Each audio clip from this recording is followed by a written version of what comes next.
دموع نارين تفضحها، هل ما تعيشه خلف الكاميرا يختلف عن الصورة المثالية التي تقدمها؟ الجمهور يتساءل عن حقيقة علاقتها بزوجها. ما أتوقع الجمهور يتساءل، أتوقع بس اللي عامل الفيديو هو مبين إنه الجمهور يتساءل. المهم، أنت سمعت شو قلت؟ شو قلت؟ حياتك مثالية. أنا ما عندي حياتي مثالية بيبي.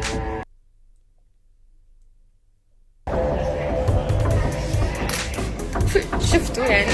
ما في شيء مثالي بهالحياة.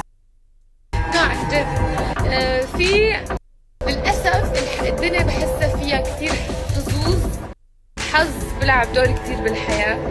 في عالم بتكون محظوظة أكتر من غيرها، بس ما في حياة مثالية. لا بغض النظر شو عندك أو شو ما بتملك أو ما بتملك. نو.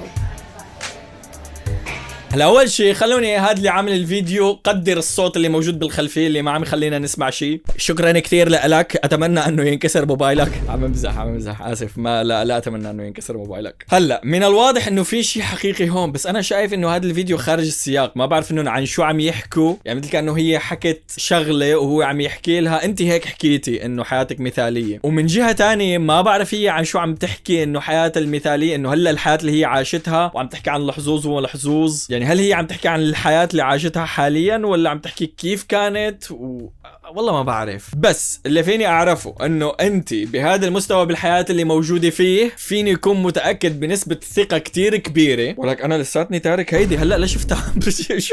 فيني اتأكد بنسبة ثقة كتير كبيرة انه اذا عم يصير معك شغلات سيئة فهي من ايدك، هي بسبب خياراتك الخاطئة. اذا عم يصير معها شغلات سيئة، لانه بالحالة اللي هي فيها يعني متوفرها كتير الشغلات لحتى تختار خيارات صحيحة. فاذا انتهى فيك المطاف بشغلات سيئة سواء بعلاقتك مع رامي او الى اخره، فهيدي بالاخير خياراتك انت وصلت حالك لهذا المكان، لانه ما عاد انت بليفل معين من الحياة، هيك ليفل كتير سيء والحياة ممكن تأثر على قراراتك وما في فلوس والى اخره. نو. هلا الجزء اللي كتير قليل جاي من الحياة. طبعا انا عم اتكهن، ما بعرف، يمكن اتفاجأ ويكون في شيء وراء الكواليس. I don't know. بس اللي فيني يكون متأكد منه انه حياتك احسن من معظم البشر. هذا الاسلوب الحياة اكيد ما بنكر انه ممكن يكون فيه شغلات صعبة عم تجيك من الحياة، ولكن هذا الاسلوب الحياة بيسهل هاي الشغلات السيئة. الناس التانيين معظم الناس عم تجيهم شغلات كتير سيئة بالحياة بس ما عندهم اسلوب حياة مثل هذا ليسهلهم هاي الشغلات السيئة. يب